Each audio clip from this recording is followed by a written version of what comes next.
yung gazelle hinahabol ng crocodile. Ano, kokorots?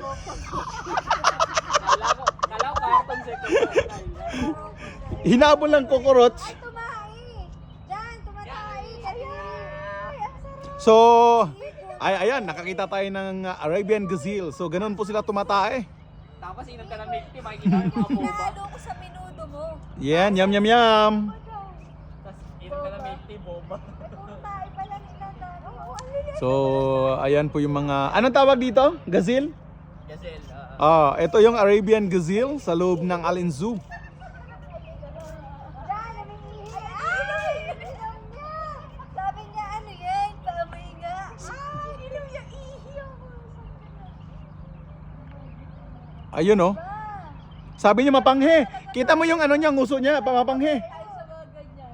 Butik ako, inangamoy ko lang yung kalikili ni Igor. Siya, inihinom niya yung ihi. Tingnan mo yung labi ng gazelle, parang naka-lipstick. Alam mo, pag kumamoy sila, parang kalabaw, baka na gumagano din yung labi nila. Eh, hindi mo, tilingan dito yan. Ayan, yung nagpupo. Tilingan dito yung minabi. Hala, dumidede. Dumidede pa. Parang Hindi, kinok kinilingus. Ayan yung mga gazelle. Dito lang yung matatagpuan sa Allen Zoo. Para lang silang ano, ang tawag doon, oryx. Pero iba yung ano nila, hugis. Ayun, meron pa dito doon. Oh. Yun, marami. Meron din doon, kabila.